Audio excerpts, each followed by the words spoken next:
Hello friends, आज हम लोग बिहार पुलिस का छठा प्रैक्टिस सेट देखेंगे। इससे पहले हम लोग 5 प्रैक्टिस सेट को देख चुके हैं। तो चलिए हम लोग शुरू करते हैं फ्रेंड्स। पहला क्वेश्चन कह रहा है कि बाजरे का साक्ष्य किस हड़प्पाई स्थल से मिला है। ये जो बाजरे का प्रमाण मिला है वो फ्रेंड्स लोथल से मिला है। कहाँ से मिला है? तो ये बाजरे का साक्ष्य लोथल से मिला है। ठीक है।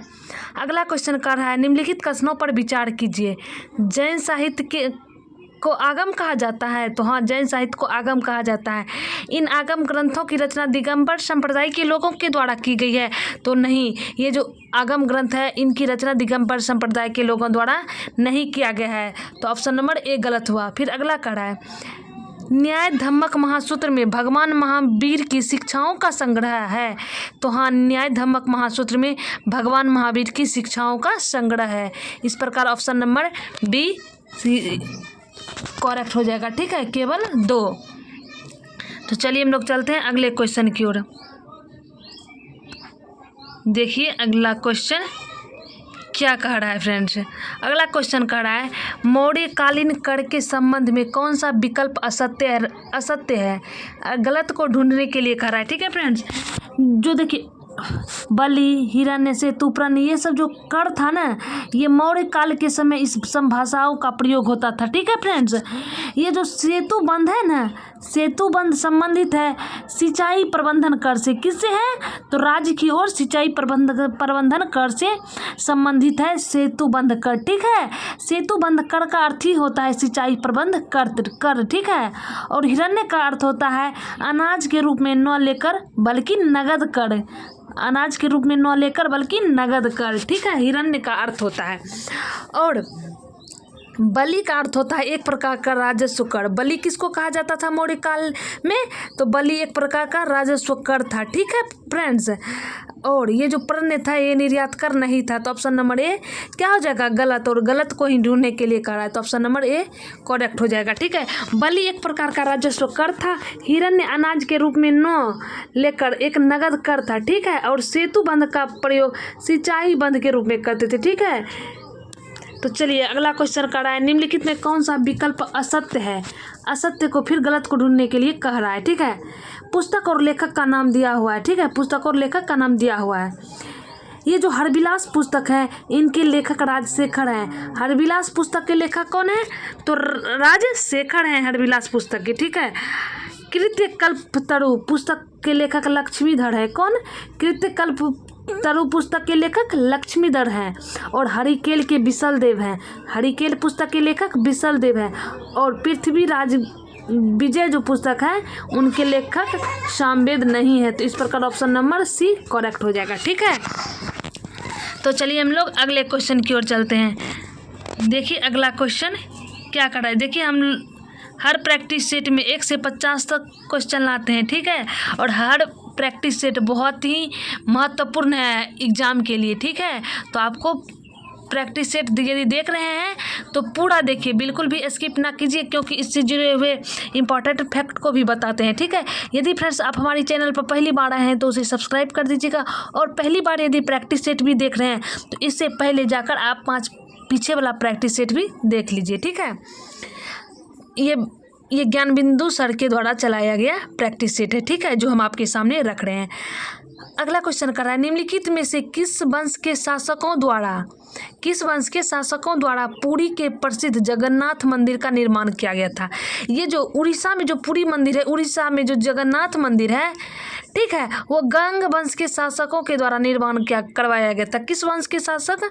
गंग वंश के शासकों के द्वारा जगन्नाथ मंदिर का निर्माण कराया गया था। ठीक है, अगला क्वेश्चन कर रहा है बरीद ए मुमालिक।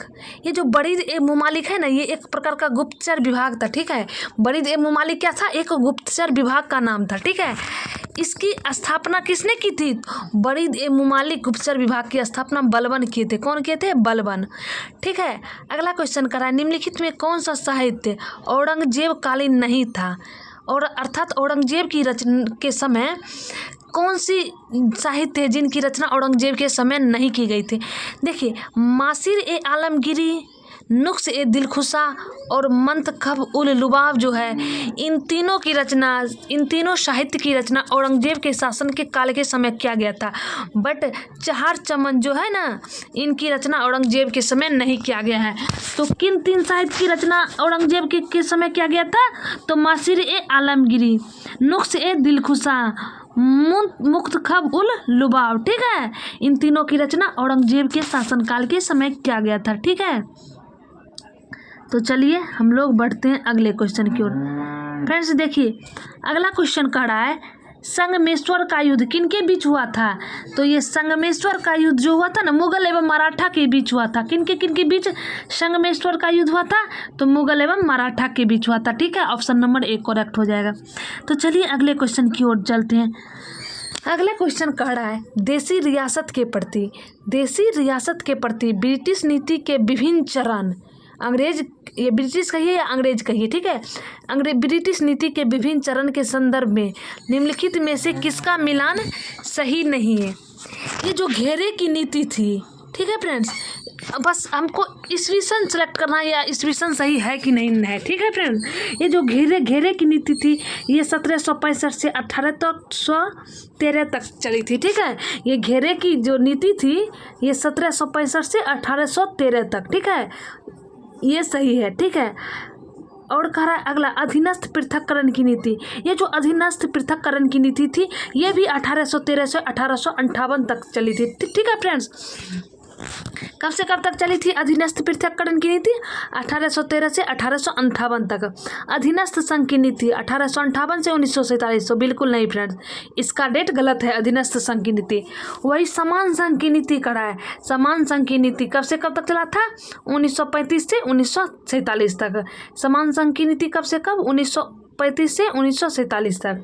वही अधीनस्थ पृथक्करण की नीति, पृथक्करण याद रखना है, अधीनस्थ पृथक्करण की नीति 1813 से 1858 और घेरे की नीति 1765 से 1813। ठीक है, तो मिलान सही नहीं है, पूछ रहा है, गलत को ढूंढने के लिए करना है, तो ऑप्शन नंबर सी करेक्ट हो जाएगा। ठीक है, चलिए हम लोग चलते हैं अगले क्वेश्चन की ओर।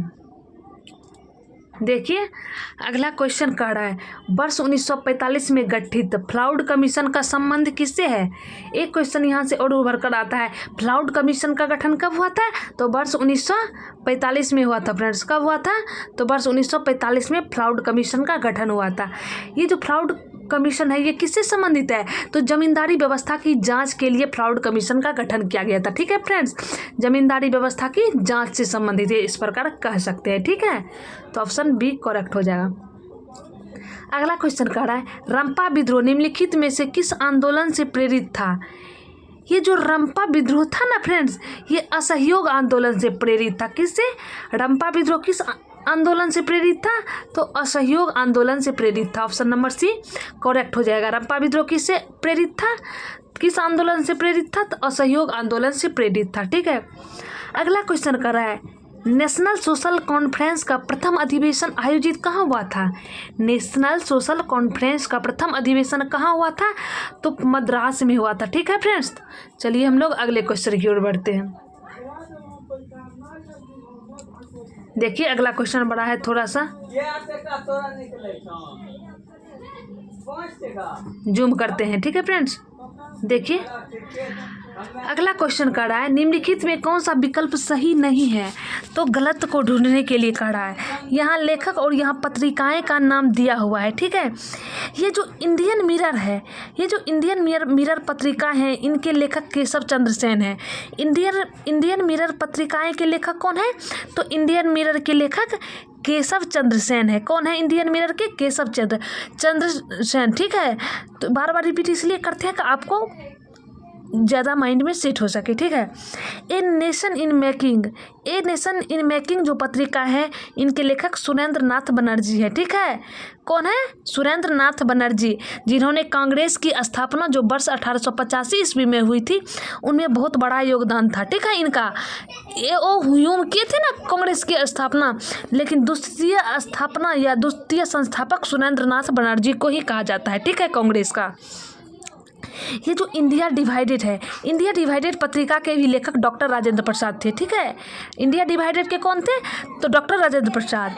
और a nation making in making का, ए नेशन इन मेकिंग के लेखक कौन है? तो सुरेंद्रनाथ बनर्जी। इंडियन मिरर का केशव चंद्र सेन। इस वाम बोधनी है, इनके लेखक मदन मोहन मालवीय जी नहीं है। ठीक है, तो सही नहीं को ढूंढने के लिए करा था, गलत को ढूंढने के लिए करा था, तो ऑप्शन नंबर डी करेक्ट हो जाएगा। ठीक है, अगला क्वेश्चन कह रहा है, देखिए ये दरोगा का पूछा हुआ प्रश्न है। ठीक है, कह रहा है महात्मा गांधी ने कहा था उनकी कुछ सबसे गहन धारणाएं अनटू द लास्ट पुस्तक है। ठीक है, अनटू द लास्ट पुस्तक का नाम है, नामक पुस्तक में प्रतिबंधित होती है और इस पुस्तक ने उनके जीवन को बदल डाला। इस पुस्तक का संदेश क्या था जिसने महात्मा गांधी को बदल डाला? आप इजी वे में समझिए कि ये क्वेश्चन कहना चाह रहा है कि ऐसी कौन सी पुस्तक है जिसके बारे में महात्मा गांधी जी बोले थे कि उन्होंने हमारे जीवन को ही पूरी तरह बदल डाला। वो पुस्तक, तो वो पुस्तक, उस पुस्तक का नाम था अनटू द लास्ट, और उसमें क्या लिखा हुआ था जिससे महात्मा गांधी पूरी तरह प्रेरित होकर उन्होंने वो बदल गए। ठीक है, तो उस पुस्तक में लिखा हुआ था कि व्यक्ति का कल्याण सबके कल्याण में निहित है।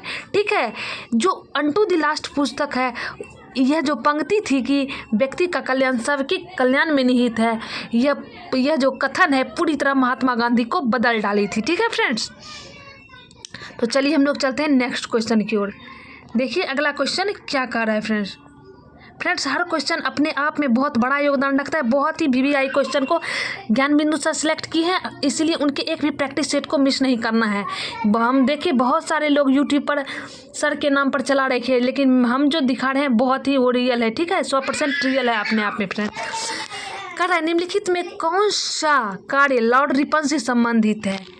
ये जो लॉर्ड रिपन कौन थे? भारतीय वायसराय के बारे में कर, भारतीय वायसराय लॉर्ड रिपन थे। ठीक है, तृतीय आंग्ल बर्मा युद्ध तथा बर्मा का अंतिम रूप से भारत में विलय जब हुआ था उस समय लॉर्ड रिपन थे। ठीक है, उस समय लॉर्ड रिपन भारतीय वायसराय थे। ठीक है, तृतीय आंग्ल बर्मा युद्ध के समय भी और बर्मा का अंतिम रूप से जब भारत में विलय हो रहा था। ठीक है, इलाहाबाद विश्वविद्यालय की स्थापना हुई थी जिस समय, उस समय भी लॉर्ड रिपन थे। ठीक है, और द्वितीय आंग्ल अफगान युद्ध जो हुआ था उस समय भी उससे भी संबंधित लॉर्ड रिपन है, बट अफगानिस्तान से जो संधि हुआ था उससे लॉर्ड रिपन संबंधित नहीं थे, तो संबंधित नहीं थे। ठीक है, तो इस प्रकार ऑप्शन नंबर सी करेक्ट हो जाएगा। ठीक है फ्रेंड्स, अगला क्वेश्चन कर रहा है लद्दाख अवस्थित है। ये जो लद्दाख अवस्थित है ना, ये कहाँ अवस्थित है? तो बृहद हिमालय तथा काराकोरम श्रेणी के बीच। ठीक है, बृहद हिमालय तथा काराकोरम श्रेणी के बीच अवस्थित है। ठीक है friends, option number A correct हो जाएगा। चलिए अगले क्वेश्चन की ओर बढ़ते हैं। अगला क्वेश्चन कह रहा है फ्रेंड्स पलिताना बांध या पनिताना बांध कुछ भी कह सकते हैं। ये जो पलिताना बांध है ये किस नदी पर स्थित है या निर्मित है? तो यह शतरुंजी नदी पर। किस नदी पर पलिताना बांध है? तो शतरुंजी नदी पर। अगला क्वेश्चन कह रहा है फ्रेंड्स कि सामाजिक वानिकी कार्यक्रम, कौन सा कार्यक्रम कह रहा है फ्रेंड्स? सो सामाजिक वानिकी कार्यक्रम की शुरुआत कब हुई थी? तो वर्ष 1978 में सामाजिक वानिकी कार्यक्रम की शुरुआत हुई थी। कब हुई थी सामाजिक वानिकी कार्यक्रम की शुरुआत? वर्ष 1978 में। ठीक है, अगला क्वेश्चन कह रहा है राष्ट्रीय जल ग्रिड मिशन की संकल्पना सर्वप्रथम किसके द्वारा लाई गई थी? तो क्या कह रहा है क्वेश्चन फ्रेंड्स? राष्ट्रीय जल ग्रिड मिशन की संकल्पना सर्वप्रथम किसके द्वारा लाया गया था? तो आप इस क्वेश्चन को सेट कर लीजिए फ्रेंड्स दिमाग में, क्योंकि ये बिहार पुलिस का पूछा हुआ प्रश्न है। ठीक है, इसका आंसर हो जाएगा राम मनोहर लोहिया। राष्ट्रीय जल ग्रिड मिशन की संकल्पना सर्वप्रथम किसके द्वारा दी गई थी? तो राष्ट्रीय जल ग्रिड मिशन की संकल्पना डॉक्टर राम मनोहर लोहिया के द्वारा दिया गया था। ठीक है फ्रेंड्स, चलिए हम लोग चलते हैं अगले क्वेश्चन की ओर। देखिए अगला क्वेश्चन क्या कह रहा है। 3 क्वेश्चन को हम रखते हैं। अगला क्वेश्चन कह रहा है बॉटनिकल सर्वे ऑफ इंडिया के वैज्ञानिक ने केले की नई प्रजाति की खोज किस स्थान पर की है? बॉटनिकल सर्वे ऑफ इंडिया के वैज्ञानिक ने केले की नई प्रजाति की खोज अंडमान में की है। कहाँ की है? अंडमान में। ठीक है, अगला क्वेश्चन कर रहा है क्रोमाइट खनिज का सर्वाधिक उत्पादक किस राज्य द्वारा किया जाता है? ये जो क्रोमाइट खनिज का सर्वाधिक उत्पादन है वो ओडिशा राज्य में किया जाता है। किस राज्य में सर्वाधिक उत्पादन किया जाता है? तो ओडिशा राज्य में। ठीक है। अगला कह रहा है राष्ट्रीय पवन ऊर्जा संस्थान कहाँ अवस्थित है? राष्ट्रीय पवन ऊर्जा संस्थान के बारे में पूछा गया है। फ्रेंड्स एग्जैक्ट हमें याद नहीं है, लेकिन ये क्वेश्चन बिहार पुलिस का पूछा हुआ है। ठीक है। ना गुरुग्राम में अवस्थित है, ना नेल्लोर में अवस्थित है, ना ही तिरुवनंतपुरम में। तो ये कहाँ अवस्थित है राष्ट्रीय पवन ऊर्जा संस्थान? तो तमिलनाडु में अवस्थित है। ठीक है। तो इसका ऑप्शन नंबर डी हो जाएगा, तो कोई नहीं। तो चलिए हम लोग अगले क्वेश्चन की ओर बढ़ते हैं। अगला क्वेश्चन कह रहा है निम्नलिखित में से किस उद्योग को सनराइज इंडस्ट्रीज कहा जाता है? तो सनराइज इंडस्ट्रीज प्लास्टिक उद्योग को कहा जाता है। किसे कहा जाता है? तो प्लास्टिक उद्योग को सनराइज इंडस्ट्रीज कहा जाता है। ठीक है फ्रेंड्स। अगला कह रहा है सीमा सड़क संगठन। सीमा सड़क संगठन भारत सरकार के किस मंत्रालय के अंतर्गत आता है? सीमा सड़क संगठन भारत के किस मंत्रालय के अंतर्गत आता है? तो वो भारत के रक्षा मंत्रालय के अंतर्गत आता है सीमा संगठन सड़क संगठन। ठीक है। किस मंत्रालय के अंतर्गत? रक्षा मंत्रालय के अंतर्गत। अगला क्वेश्चन कह रहा है वर्तमान में साक्षरता का मापदंड आयु क्या है? तो वर्तमान में साक्षरता का मापदंड आयु है 6 वर्ष या 7 वर्ष या उससे ऊपर। ठीक है फ्रेंड्स। जी देखिए साक्षरता की जो काउंटिंग किया जाता है, जिसकी उम्र 7 वर्ष या उससे अधिक होता है, तो साक्षरता की मापदंड वहीं से ली जाती है। ठीक है। देखिए अगला क्वेश्चन क्या कर रहा है। अगला क्वेश्चन कह रहा है कोकना जनजाति। कोकना जनजाति कहाँ पाई जाती है? तो कोकना जनजाति राजस्थान में पाई जाती है। कोकना जनजाति कहाँ पाई जाती है? राजस्थान में।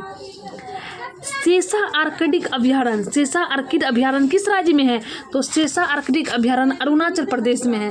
कहाँ है फ्रेंड्स? अरुणाचल प्रदेश में अवस्थित है सेसा आर्कटिक अभयारण्य। ठीक है। अगला क्वेश्चन कर रहा है टिप्पानी लोक नृत्य किस राज्य की है? टिप्पानी लोक नृत्य तो गुजरात की है। ठीक है, गुजरात की। तो चलिए हम लोग चलते हैं अगले क्वेश्चन की ओर। देखिए अगला क्वेश्चन क्या कह रहा है। कह रहा है निम्नलिखित में कौन सा विकल्प असत्य को है? असत्य को ढूंढने के लिए कह रहा है। ये जो जवाहर सागर परियोजना है, जवाहर सागर परियोजना चंबल नदी पर है। ठीक है। जवाहर सागर योजना कहाँ है? चंबल नदी पर। ये जो गायकवाड़ी परियोजना है ये सतलज नदी पर नहीं, तो गायकवाड़ी परियोजना सतलज नदी पर नहीं है। तुलबुल परियोजना झेलम नदी पर और राणा प्रताप सागर परियोजना चंबल नदी पर है। ठीक है। राणा प्रताप चंबल नदी पर, तुलबुल परियोजना झेलम नदी पर। इस प्रकार ऑप्शन नंबर बी करेक्ट हो जाएगा। असत्य को ढूंढने कह रहा था। कह रहा है क्षुद्र ग्रह किन 2 ग्रहों की कक्षाओं के बीच होता है? तो जो क्षुद्र ग्रह होता है मंगल एवं बृहस्पति के बीच होता है। क्षुद्र ग्रह किसके बीच होता है? मंगल एवं बृहस्पति ग्रहों के बीच। देखिए अगला क्वेश्चन क्या कर रहा है। कह रहा है किस अधिनियम के तहत ब्रिटिश सरकार को, किस अधिनियम के तहत ब्रिटिश सरकार को भारत में कंपनी तथा प्रशासन संबंधित कार्यों का पूर्ण नियंत्रण मिल गया? कह रहा है फ्रेंड्स सीधी वे में आप समझिए कि जो ब्रिटिश सरकार को भारत कंपनी तथा उसको जब प्रशासन का जो कार्य दिया गया है, प्रशासन का जो कार्य दिया गया ब्रिटिश को, वो किसके तहत दिया गया? तो 1784 का पिट्स इंडिया एक्ट के तहत। किसके तहत? 1784 का पिट्स इंडिया एक्ट के तहत जो ब्रिटिश सरकार थे उसको भारत में उस कंपनी तथा प्रशासन संबंधित कार्य पर पूर्ण नियंत्रण प्रदान किया गया। ठीक है। कह रहा है डॉक्टर राजेंद्र प्रसाद को प्रथम राष्ट्रपति कब चुना गया? डॉक्टर राजेंद्र प्रसाद को प्रथम जो राष्ट्रपति है वो 24 जनवरी 1950 को चुना गया। ठीक है, 24 जनवरी 1950 को। देखिए अगला क्वेश्चन क्या कर रहा है फ्रेंड्स। अगला क्वेश्चन कर रहा है न्यायपालिका भारतीय संविधान से ग्रहण किया गया है। ये जो न्यायपालिका है भारतीय संविधान के अमेरिका से ग्रहण किया गया है। कहाँ से ग्रहण किया गया है फ्रेंड्स? तो अमेरिका से ग्रहण किया गया है। ठीक है। अगला क्वेश्चन कर रहा है निम्नलिखित में से भारत के संदर्भ में गणराज्य का तात्पर्य।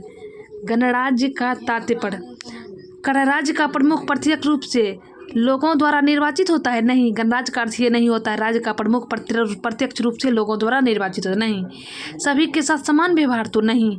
बिना किसी भेदभाव के प्रत्येक व्यक्ति को समान का अवसर उपलब्ध कराना? नहीं। इनमें से कोई भी नहीं होगा। ठीक है, ऑप्शन नंबर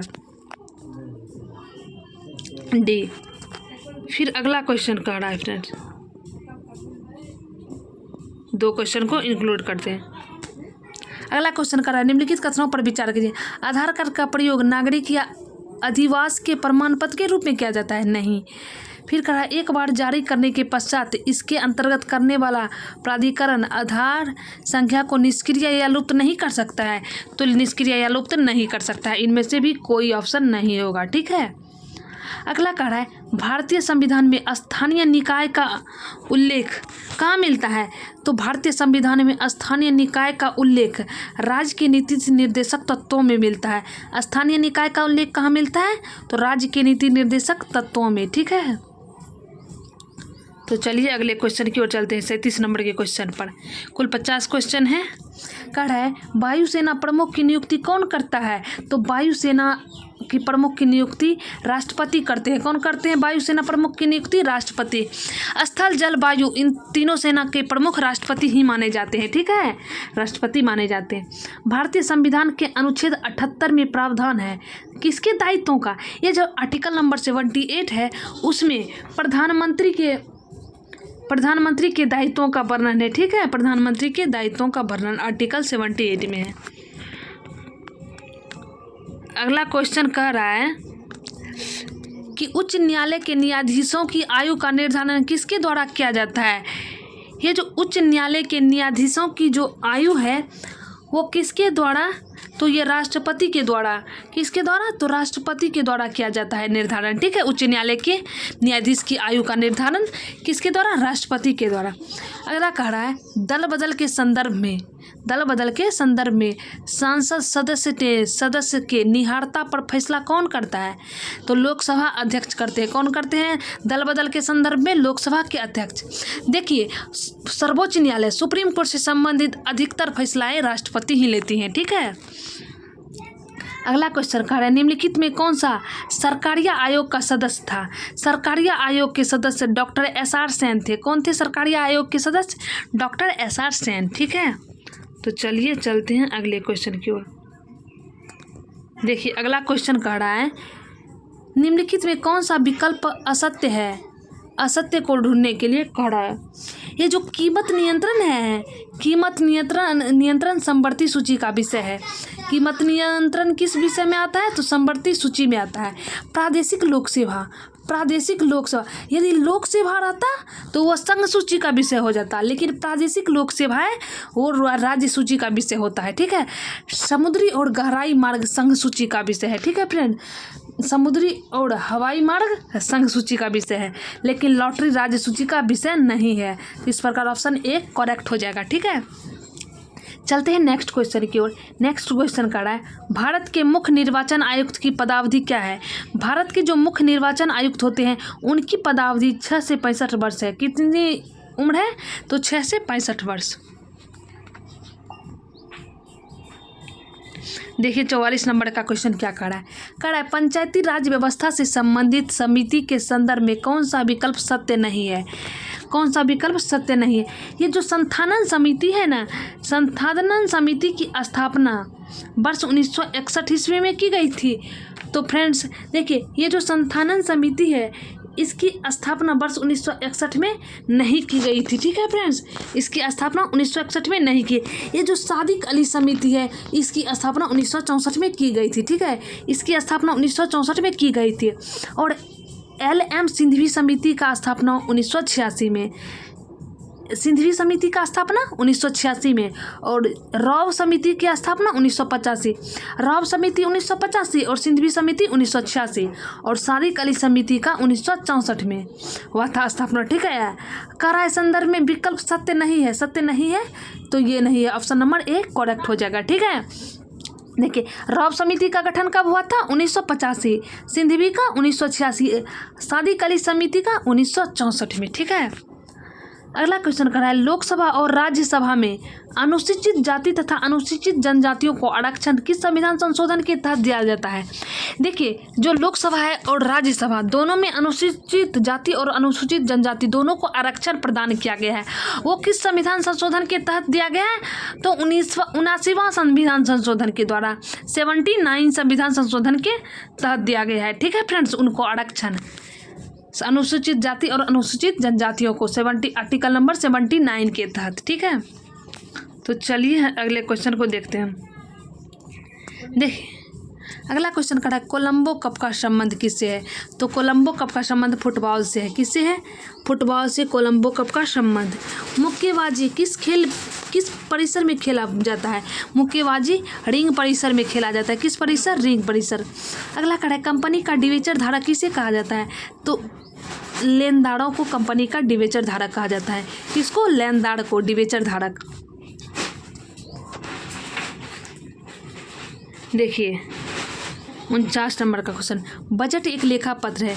बजट एक लेखा पत्र है तो इसका अर्थ होता है सरकार की राजकोषीय नीति का। बजट एक लेखा पत्र है। किसकी लेखा पत्र है? लेख पत्र है या लेखा पत्र है? सरकार की राजकोषीय नीति का। अगला क्वेश्चन है, तृतीय पंचवर्षीय योजना का मुख्य उद्देश्य क्या था? तृतीय पंचवर्षीय योजना का मुख्य उद्देश्य आत्मपोषित विकास था। क्या था? आत्मपोषित विकास था। ठीक है, इस प्रकार 50 क्वेश्चन कंप्लीट हो गया। मिलते हैं नेक्स्ट प्रैक्टिस शीट में। आज के लिए इतना ही। जय हिंद।